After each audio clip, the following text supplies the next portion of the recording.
You've heard lies before, but the most dangerous liars don't just lie with their words.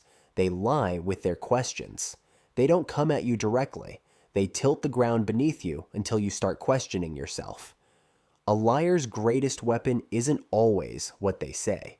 It's what they make you say in response. The trap doesn't look like a trap. It looks like a smile, a gentle tone, maybe even concern. But your gut tightens for a reason.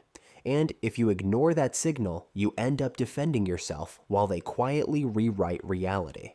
Before I break this down, remember this.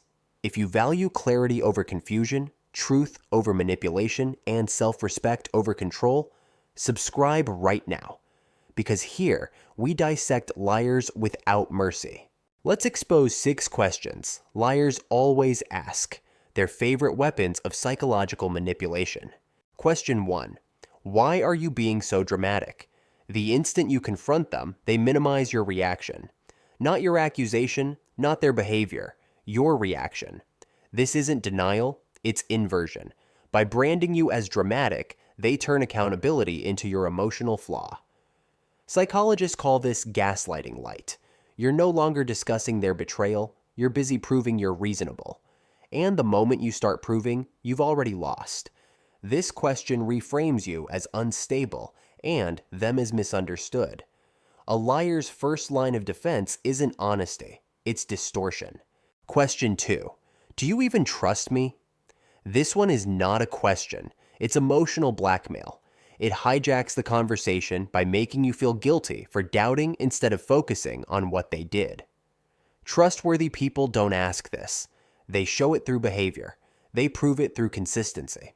If someone has to beg for trust in the middle of suspicion, they're not clarifying, they're manipulating. And if you hear this line after catching them in something, you don't need to answer the question. The question has already answered itself. Question 3. So, what do you want me to say? The liar's plea of helplessness. On the surface, it sounds like surrender. In reality, it's bait. By pretending they don't know what to say, they push the burden back onto you. Now you're expected to give them a script. What apology to make, what story to tell, what words to use. But understand this, real remorse doesn't need coaching. Real truth doesn't need prompting. When they say, "What do you want me to say?" what they mean is, tell me the words to escape accountability. And the moment you supply the script, they'll read it, nod, and go back to lying tomorrow. Question 4. Can we just move on already? This is the liar's fast forward button.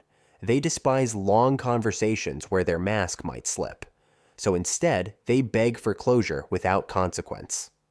Moving on without accountability is not healing. It's erasure. It erases your pain, your boundaries, your worth, while protecting their comfort. Notice the selfishness here. Their priority is not fixing what they did, but skipping the discomfort of being exposed. If someone says this too quickly, it's not resolution, it's evasion. Question 5. Are you really going to throw everything away over this? This is the nuclear option. When their other tactics fail, liars weaponize guilt.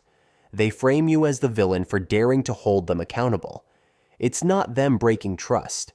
It's you destroying the relationship. The subtle manipulation here is powerful. It makes you feel like protecting yourself equals betrayal. But here's the truth. If the price of keeping someone is abandoning your own self-respect, then the relationship was already counterfeit. You're not throwing everything away. You're refusing to sacrifice yourself to maintain their illusion. Question 6. Why would I lie about that? The most deceptive question of all. It sounds logical, almost innocent. But that's the trick. By asking why they would lie, they redirect your brain into finding reasons why lying doesn't make sense. This forces you to second-guess your instincts. Yet liars don't need grand motives. People lie out of fear, out of greed, out of habit, even out of sheer reflex. The "why would I lie" question works because it appeals to logic, while lying itself is rooted in manipulation, not logic. When you hear this, understand. You're not dealing with truth. You're dealing with performance. So let's recap. Liars ask questions not to learn, but to control. They don't want answers. They want reactions. They weaponize your doubt, your empathy, your silence. But once you know the script, you stop being their actor. You stop answering their rehearsed lines and start calling the play for what it is. Because the goal isn't to argue with liars. The goal is to recognize them, withdraw your energy, and protect your peace like it's priceless. Because it is. So the next time someone looks you in the eye and says, "Do you even trust me?" You don't argue. You don't explain. You don't defend.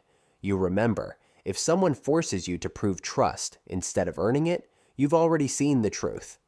And if you want more clarity like this, more ways to dismantle the tactics of liars, manipulators, and toxic personalities, subscribe right now. Because here, we expose the games, coldly, clearly, and without mercy.